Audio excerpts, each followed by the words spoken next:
Hi, I'm Lisa Shepard Stewart, and today I'll be sharing with you some of my favorite techniques for wool applique.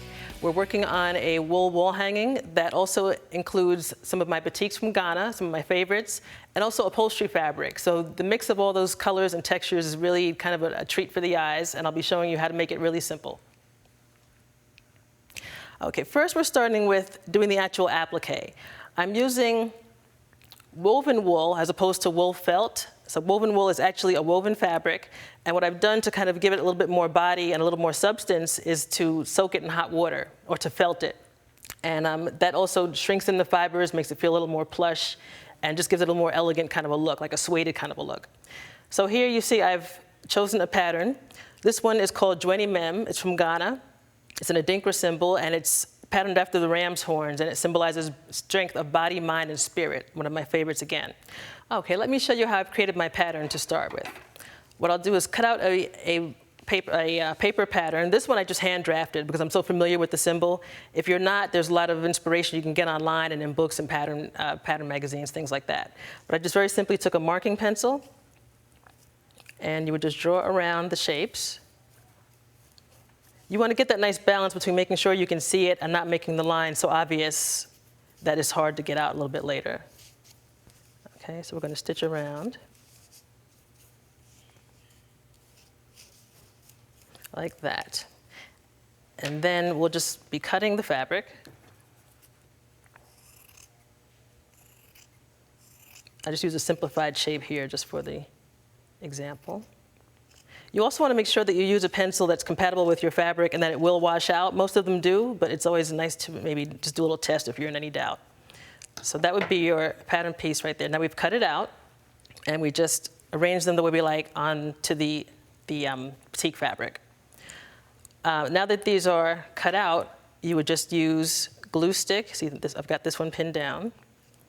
And this is just a way to secure it pretty quickly without using fusible webs. Sometimes the fusible webs might come out a little bit more stiff than you'd like. So this is another alternative for just keeping it down in place while you're stitching. Okay, so now we can go over, you see I've done one already. We can go over to the machine and we'll just talk about the decorative stitching. Now before we start, I just wanted to talk about threads a little bit. There is a wide variety of threads you can use for your applique.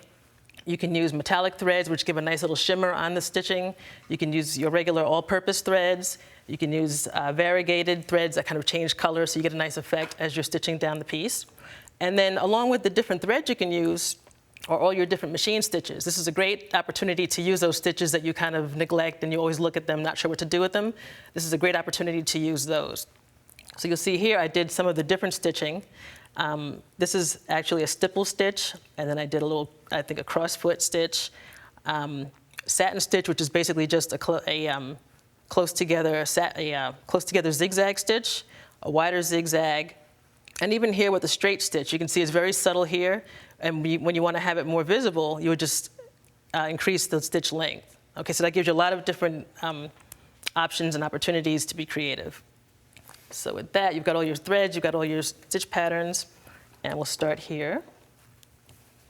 Now what you want to use also is your open toe foot. It gives you a wider space and a wider opening so you can actually see what you're doing. And the key to applique is actually you want to be able to stitch one stitch on the applique piece and one stitch on the background fabric so that you've got a nice even flow and an even stitch going around. And that's what the open foot does. Okay, if you don't have an open foot, you may have a clear foot, and as long as you can see through it, then you should be fine with that. I've chosen for this particular applique a blanket stitch.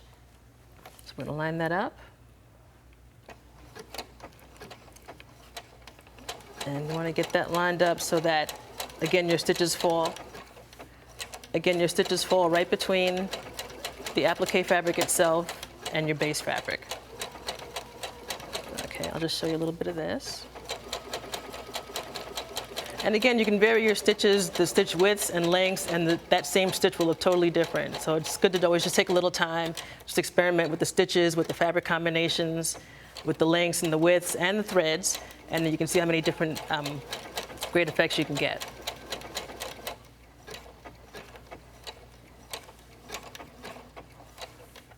Okay.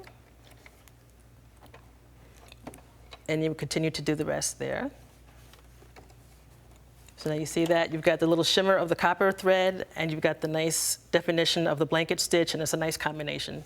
And then you would finish going around all the appliques. Now these would have all been stitched down. If you do get a little bit of the puckering here, you see it's a tiny bit puckered from the stitching, you can just press it from the back side right here, and then it just kind of flattens out and makes it nice and neat. Okay, now to finish, this is the applique piece itself, the applique block. We're actually going to finish it now with the other layers to make the wall hanging. And those other layers are a really nice textured upholstery fabric that I found. I like to shop for these in the fabric stores have the remnants. You can get small pieces, small prices, and you get a really nice variety. So they're great to shop in. So this is a small piece I have here. The next layer is a medium loft cotton batting. And then we have our backing fabric again, which will serve as the backing and the binding.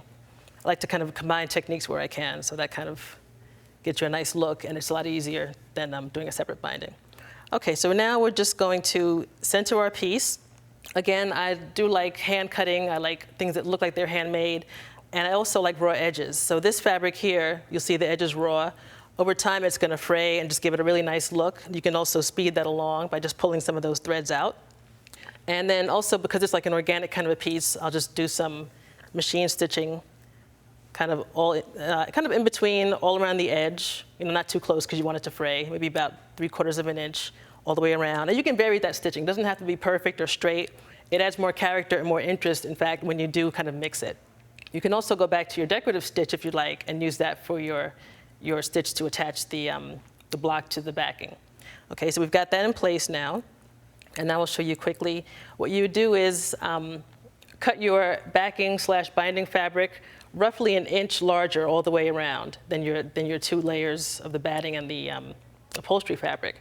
And then what you'll do is turn it in once, and then you turn it in again, okay, so that you have that nice bound look.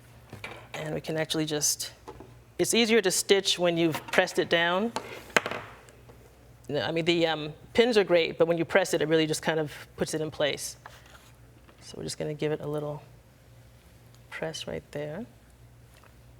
Now you see that's nice, and it's not really going to go anywhere. You can also pin it too. It probably helps to keep everything in place when you pin also, but this gives you a nice definition and makes it easier to line up as you're stitching.